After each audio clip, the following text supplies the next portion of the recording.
중국이 드디어 평가판 항모 푸젠 항모를 취역시켰습니다. 자, 겉으로 보면 아무런 문제가 없죠. 이멀스에는 전기가 필요한데 푸젠함은 재래식 동력이에요. 그러면 이멀스를 활용하기 위해서는 어마어마한 전력이 필요한데 그 전력 위한 발전기가 따로 필요합니다. 설계상의 근본적인 문제가 있고 전력 생산에 근본적인 문제가 있습니다. 미국 두 번째 항모 전력, 또 니미츠급 세계 최대 10만 톤급에 의해서 8만 톤급 가진 거 기분 좋은 일은 전혀 아닙니다.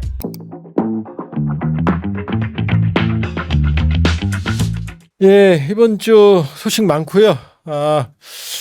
일단 참 놀랄만한 소식이죠. 중국이 드디어 평가판 항모 푸젠 항모를 취역시켰습니다. 예, 상당히 놀라운 일입니다. 자, 중국이 11월 5일 날 취역을 뭘 했느냐, 푸젠 함을 취역을 시켰고요. 그러니까 일본 001 랴오닝, 002 산둥, 003 이제 푸젠, 004 10만 톤급 핵 추진으로 추정이 되는 지금 건조하고 있죠. 그러나 현재까지 11월 5일 날 랴오닝 산둥에 이어서 3번 함 푸젠함이 취역을 했습니다. 그리고 그러니까 이제 세계 항모 시대, 그러면은 미국이 니미츠급 10척, 그 다음에 제랄드 포드급 최신의 한 척 해서 11척 항모 시대. 니미츠급은 이제 내년에 한 척은 퇴역을 하니까. 그리고 세계 2위의 항모 전력을 가지게 됐습니다. 그리고 전자기 사출기 캐터펄트라고 그러죠. 비행기를 쏴주는 겁니다. 항모에서. 좀 이따 설명드릴게요. 푸젠함이 취역을 했습니다. 따라서 상당히 도전적인, 상당히 사실은 엄밀히 보면 충격적인 사건입니다. 자, 그러나 그 충격 뒤에 숨겨진 중국의 한계를 또 세밀하게 분석해 드리는 게 조합범TV의 역할이겠죠. 자, 이렇게 화려한 중국의 저력도 우리가 주목해야 되지만 그러나 아직은 넘을 수 없는 미국의 벽, 중국의 한계, 이 부분을 같이 보겠습니다. 자, 요게 이제 중국의 최초의 항공모함 랴오닝입니다. 랴오닝. 요 랴오닝은 생긴 게 이렇게 돼 있죠. 요걸 스키 점프대라고 그럽니다. 요건 이렇게 평가판, 요건 이번에 진수한 푸젠함입니다. 평가판으로 돼 있죠. 이렇게. 요거는 한 6만 톤 내외, 이 푸젠함은 8만 톤 정도로 평가가 됩니다. 지금 요 스키 점프대가 있는 요 항공모함을, 요건 영국의 퀸 엘리자베스도 이렇게 생겼죠. 스토바 방식으로 합니다. Short take-off, but 요건 뭐냐? 어레스팅 와이어로. 어레스팅 와이어는 뭐냐면은 항모는 아무리 길어봤자, 자, 요 푸젠함이 이 316m입니다. 316m, 이 전체 길이가요. 그리고 좀 이따 말씀드릴 포드급이 333m거든요. 그런데 이륙하는 공간은 여기서 이륙하는 게 아니고 여기서 이륙하기 때문에 길어야 한 100m밖에 안 되거든요. 근데 100m 가지고 어떻게 지금 비행기가 이륙을 합니까? 여러분 보시면은 이 공항 가시면은 거의 한 1km 넘어가다가 뜨죠? 그러니까 항공모함에서는 요거는 뭐냐면은 캐터펄트라고 해서, 캐터펄트는 투석기란 얘기죠. 고무줄로 당겨서 핑 쏴주듯이 하는 장치가 있는 게 평가판에 있는 캐터펄트고, 요거는 캐터펄트 테이크오프, 캐터펄트를 이용해서 날아가고, 그 다음에 내려올 때는 어레스팅 와이어, 여기에 와이어가 있어요. 자, 요거는 이제 착륙가판이고 요거는 이륙가판입니다. 요 긴 건. 그러니까 이륙과 착륙이 동시에 이루어지는 거죠. 그러니까 이륙할 때는 여기 딱 내리게 되면 여기에 와이어가 한 3개 정도, 많으면 4개가 있습니다. 여기 하나 걸리면 바로 그 자리에 서는 거죠, 즉각. 그러니까 쾅 하고 바로 그냥 그 자리에 서는 거예요. 그러니까 항공모함의 비행기가 착륙하는 건 사실은 착륙이 아니고 그냥 부드러운 추락이라고 보시면 됩니다. 그 다음에 여기서는요, 캐터펄트로 핑 쏴주는 거예요. 그러니까 함재기는 아주 기골이 튼튼해야 됩니다. 그런데 이거는 적어도 8만 톤, 10만 톤 돼야 되는 거고, 이렇게 6만 톤, 5만 톤, 6만 톤 되는 이런 항공모함은 너무 좁으니까, 이건 이제 착륙이라고 그랬어요. 요 스키 점프대로 하면 어떻게 돼요? 각도가 있죠? 요렇게 튀어 올라서 이 각도를 이용해서 이륙하는 거거든요. 문제는 뭐냐? 너무 짧기 때문에 여기 있잖아요, 지금.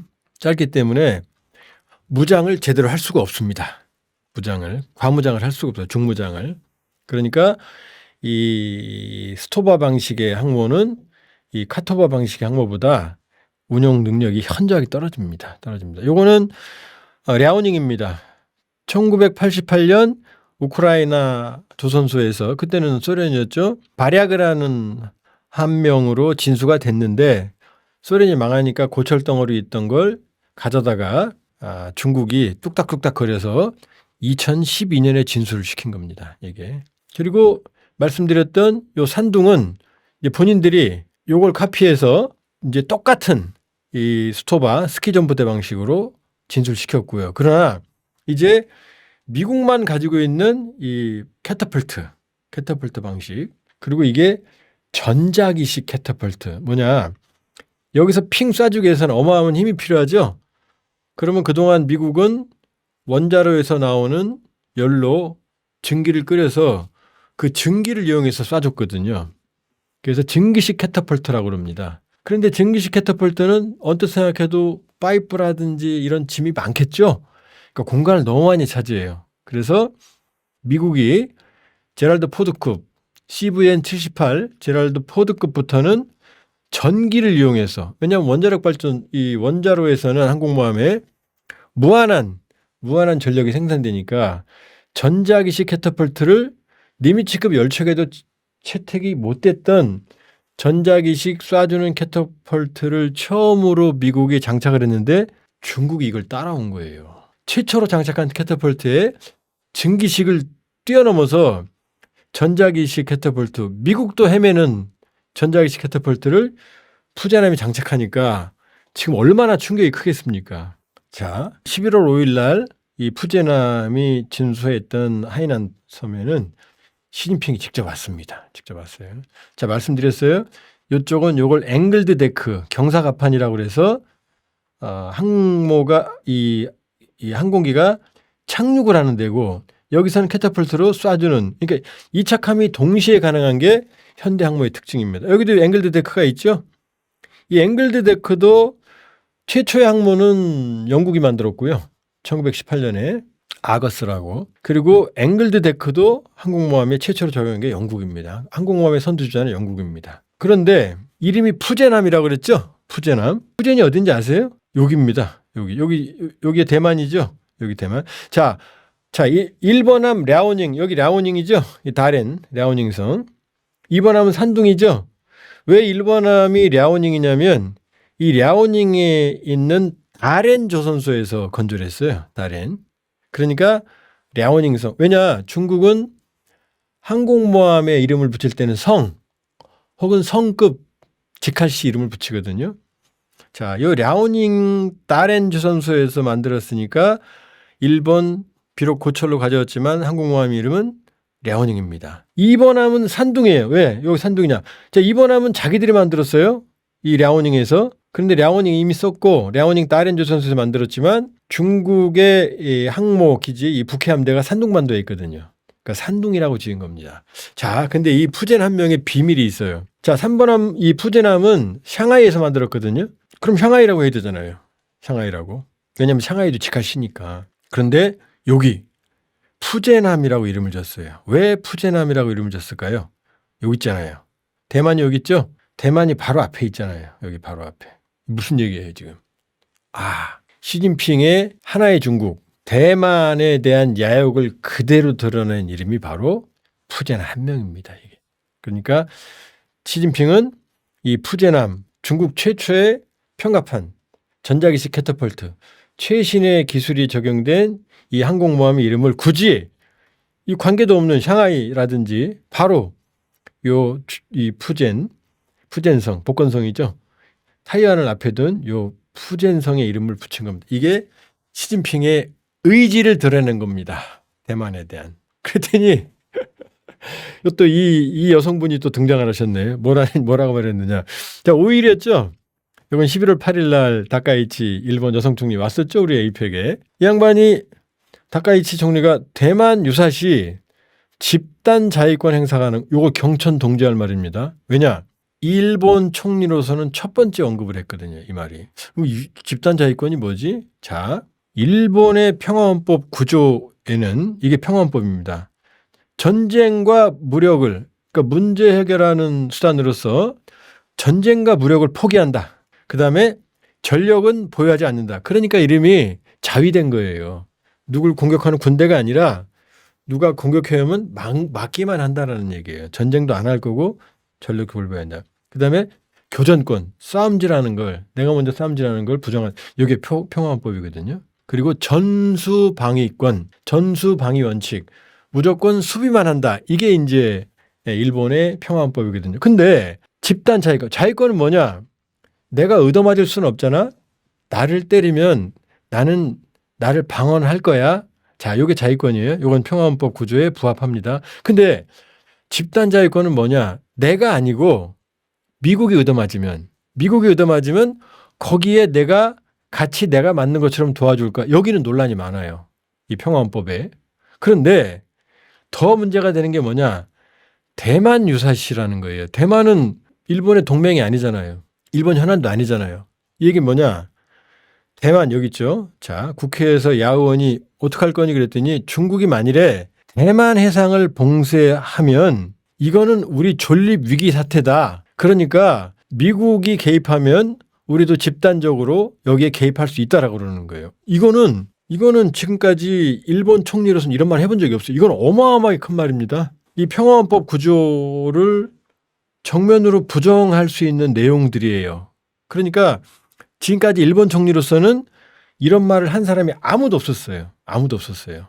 근데 다카이치가 지금 시진핑 주석이 푸제남을 11월 5일 날 하이난도에서 진수시키고 해양굴기를 선언하니까 갑자기 튀어나와서 대만 유사시 집단자위권 나 거기 개입할 거야? 라고 말하는 거예요. 이거는 사실 제가 보기에는 그동안에 일본이 가졌던 선을 넘는 겁니다.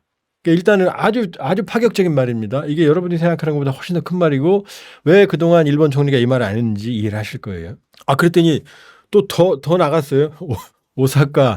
오사카에 있는 중국 총영사가 뭐라고 말했느냐. 대만 유사시가 일본의 위기다라고 생각하는 거 웃기지 마라. 그거는 죽음의 길이다. 세죠?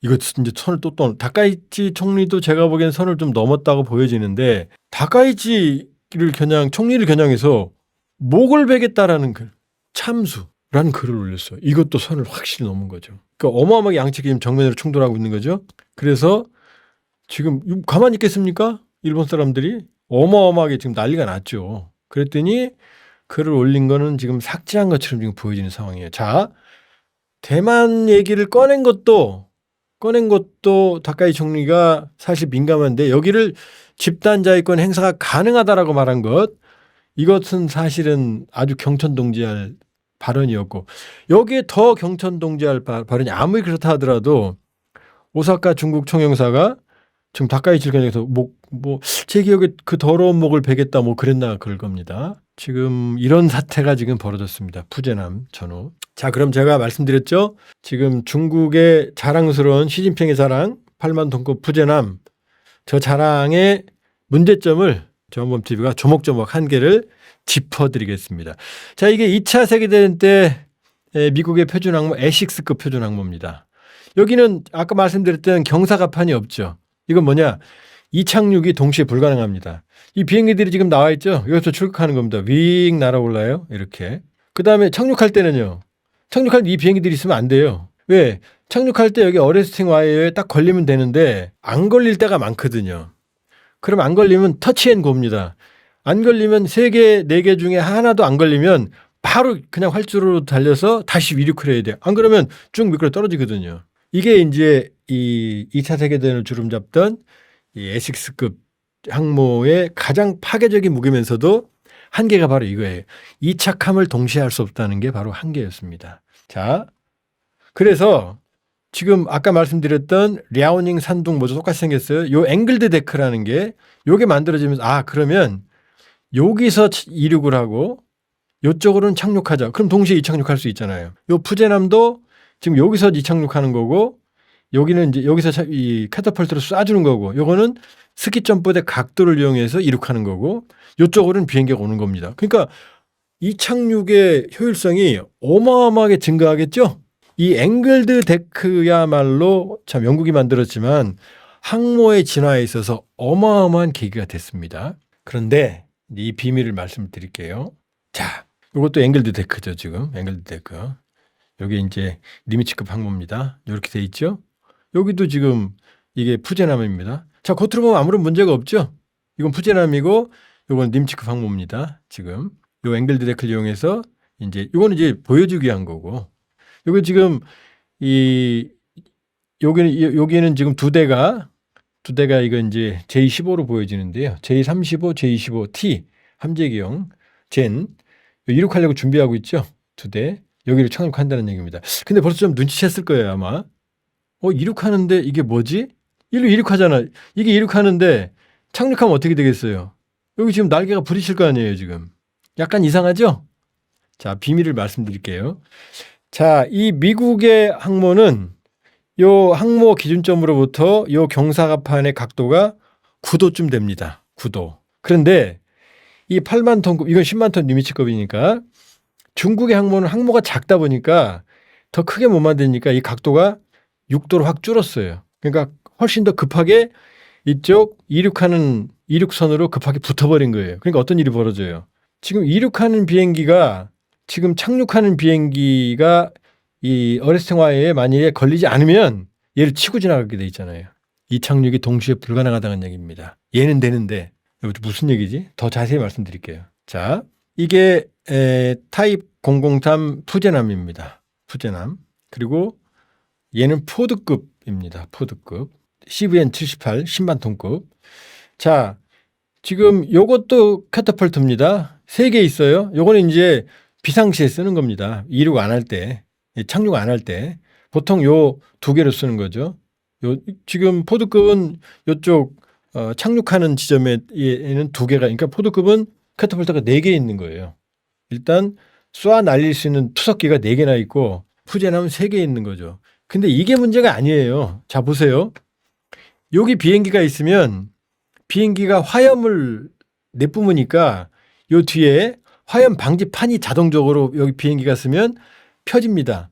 그래서 제트 엔진에서 나오는 화염을 막아줘야 돼요. 요 막이. 요것도 막아줘야 돼요. 근데 여기 어디 있어요? 이 바람막이, 그 화염막이가. 지금 여기 지금 착륙하는 착륙갑판에 지금 걸쳐 있잖아요. 그럼 얘가 이륙할 때는 착륙하는 비행기는 착륙을 못 한다는 얘기죠. 왜? 여기서 어레스팅와에 안 걸리면 여기 치고 지나가야 되니까. 얘는 아니잖아요. 지금 얘는 마음대로 이륙하고 착륙해도 아무런 문제가 없는 거죠. 지금 아무런 문제가 없는 거죠. 이 얘기는 003 푸제남은 이 착륙이 동시에 불가하다는 얘기입니다. 얘 때문에 얘에 걸리니까. 그럼 얘만 하면 되지. 그러면 소티 한 번 이 착륙하는 수가 현저하게 줄어들잖아요. 그 다음에 이 푸제남의 더 큰 문제가 또 하나 있습니다. 여기 엘리베이터거든요. 엘리베이터. 이 갑판에 비행기를 끌어올리고 다시 밑으로 내리고 경납고에 집어넣는 엘리베이터인데, 자, 일단 얘가 2개죠. 자, 푸드급은 3개입니다. 엘리베이터가. 훨씬 더 신속하겠죠? 자, 이 1번 엘리베이터에 문제가 있습니다. 이거 보세요, 지금. 요 비행기가 이륙을 하게 되면 이 비행기가 올 때 일로 와야 되는데 지금 걸려 있잖아요, 지금 얘가. 얘는 아니잖아요. 자유롭게 올 수 있잖아요, 지금. 지금 엔진 분사 이 마기가 얘를 지금 가로질러 올 수가 없게 돼 있잖아요. 일로 들어오기가. 이렇게 돌아와야 되잖아요, 이렇게. 얘는 아니잖아요. 바로 오잖아요. 그러니까 지금 중국이 이렇게 자랑을 했지만 결국은 뭐라고요? 다시 보여드릴게요. 예, 요 그림입니다. 인류 착륙을 해야 되는데 지금 요 비행기가 막고 있죠. 이 착륙선을. 그리고 여기서 착륙한 이 비행기들이 이쪽으로 가야 되는데 얘가 지금 엘리베이터를 막고 있잖아요. 지금 이륙하는 비행기들이. 그러면 얘와 얘는 비교가 안 된다는 얘기입니다. 지금 미국의 전문가들은 구형, 제랄드 포드급이 아니고 구형 니미츠급 항모의 60% 수준 정도밖에 안 된다 그래서 제가 보기엔 아닙니다. 한 50%도 감당하기 어려울 겁니다. 또 문제가 있습니다. 이거 말고도 이멀스입니다. 자, 증기식 캐터펄트는 캐터펄트보다 전기를 이용하면 가속이 매끄럽고 발사 재충전할 때 증기를 모으지 않고 전기를 바로 하니까 훨씬 빨라요. 따라서 다양한 중량의 항공기를 발사할 수 있고 운영 여유 측면에서 이 부피가 작으니까 많은 여유가 생기거든요. 그런데 이 이멀스가 문제가 있어요. 뭐든 새로 하면 힘들잖아요. 자, 포드급 CVN-78 가장 최신의 제럴드 포드급이 진수했는데 여기 처음으로 이멀스 전자기식 캐터펄트 증기가 아닌 전기를 이용한 걸 쐈는데 자, 여기 보세요. 지금 2005년부터 건조가 됐거든요. 이제 이게 시작이 됐는데 2005년부터 2017년까지 언제냐? 문제가 발생하기 시작했어요. 최초로 적용을 하니까. 그러니까 문제 인식 시점은 뭐냐? 2013년에 진수했죠? 진수하고 물에 띄우고 보니까 그때부터 이제 처음 하는 전자기식에 문제점들이 발생을 하기 시작하는 거예요. 이 문제점은 야, 이거 어떡하지? 저거 쉬운 거 아닙니다. 제가 말씀드렸잖아요. 항모는 피해 역사라고 그랬잖아요. 그래서 자, 2017년 취역했죠? 그래서 1차 기술 개선했던 시기가 언제냐? 바로 2019년까지입니다. 이때 기본적으로. 그리고 2022년에 실전에 적용을 했는데 그러나 아직도 여기 있죠? Achieving Reliability Goals. 완벽한 운영 능력을 이 이멀스가 확보하는 데는 2030년대까지 초반까지 걸립니다. 지금. 이렇게 어려운 거예요. 이멀스가. 근데 총 해결 기간이 15년에서 20년 장기 프로젝트인데 중국은요. 똑하고 벌써 지금 성공했대잖아요. 이 이멀스가. 근데 아까 제가 말씀드렸죠. 구조적인 그 푸제남의 문제를. 자, 그러면 일본은 항모가 없냐? 있습니다. 벌써 2척이나 있습니다. 자, 일본은 이걸 이즈모급 이 배수량이 한 19,500톤, 만재는 훨씬 더 한 2만 톤 되고요. 만재는 더 훨씬 더 무겁고. 원래 이걸 헬기 탑재 호위함이라고 말했는데 이게 무슨 호위함이에요? 항공모함이지. 이거를 만들었다가 F-35B 수직 이착륙, F-35의 해병대용 수직 이착륙이 가능하도록 갑판을 개조. 지금 2척이거든요. 하나는 초도함 이즈모급, 그다음에 또 하나는 이제 가가급. 이 가가는 기억나세요? 지금 이 다카이치 트럼프가 이번에 일본에서 회담을 이건 아니구만요. 아베 때네요. 아베 때 이 가가에 트럼프 대통령이 올랐습니다. 이 가가는 진주만을 공격했던 일본의 항공모함이에요. 이 이름이. 그런데 또 미드웨이에서 미군에 의해서 침몰한 그런 비운함인데 이걸 모두 내열 처리를 해서 F-35B를 12대를 운용을 할 수 있는데 자, 이즈모는 내년경부터 취역을 합니다. 카가는 2027년부터 F-35 최강의 수직 이착륙 F-35 스텔스기를 그러니까 24대를 실은 항모가 떠다니게 됩니다. 이미 수직 이착륙 스텔스 F-35 해병대 거는 이미 올해 8월 달에 일본에 인도가 됐습니다. 자, 우리 핵잠수함 이제 확보하려고 지금 노력하고 있죠. 일본은요. 자, 일본도 따라오고 있습니다. 우리가 결정을 하니까 이 뭐라고 말했느냐. 트럼프 대통령이 핵잠수함 건조를 승인했다고 밝혔잖아요. 그랬더니 일본 정부가 방위력 강화반으로 자위대에 핵 추진 잠수함을 도입할 수도 있다라는 의사를 밝혔습니다. 쟤네 가지는 거 아니야? 아닙니다. 벌써 언제요? 올 9월 달에 일 방위성 설치 전문가회의에서 원자력 잠수함 도입을 검토하라라고 여기 나오죠? 일본 방위성이 설치한 전문가회의에서 원자력 잠수함을 비롯한 새로운 잠수함 도입 검토가 이미 제안한 거예요. 자, 그럼 정리하면 어떻게 되죠? 중국은 3척 항모, 일본은 2척 항모, 이제 핵잠도 가지려고 슬슬 몸풀고 있어요. 그러나 일본이 가지고 있는 이즈모급 카가급은 F-35B를 운용을 하는 아주 탄탄한 경항모가 될 겁니다. 그러나 중국의 푸제남은 뭐라고요? 상당히 문제가 많은, 구조적으로 문제가 많은 아마 과도기적인 함정이 될 거다 이렇게 볼 수가 있고요. 여기 또 하나는 뭐냐면 그 이멀스에는 전기가 필요한데 푸제남은 일반 동력이잖아요. 재래식 동력이에요. 그러면 이 이멀스를 활용하기 위해서는 어마어마한 전력이 필요한데 그 전력 위한 발전기가 따로 필요합니다. 그러나 이 제랄드 포드 컵은 원자력이기 때문에 무제한으로 동력이 생산이 되죠. 그러니까 푸젠함은 뭐라고요? 이착함이 동시에 어려운 경사갑판을 효율적으로 활용할 수 없는 설계상의 근본적인 문제가 있고 전력 생산에 근본적인 문제가 있습니다. 그럼 왜 저렇게 만들었지? 하는 이유는 여러 가지 설이 있는데 원래 증기식 캐터펄트를 작용을 하려면 원래 길이가 좀 짧거든요. 근데 전자기식으로 만들면서 길어지면서 착륙갑판을 침범했다라는 게 가장 설득력 있는 논리입니다. 자, 여기까지였고요. 어찌됐건 푸젠함, 대만 침공 의사를 노골한 푸젠함 진수, 미국 이외의 두 번째 항모전력, 또 니미츠급 8만 톤에 비해서 세계 최대 10만 톤급에 의해서 8만 톤급 가진 거 기분 좋은 일은 전혀 아닙니다.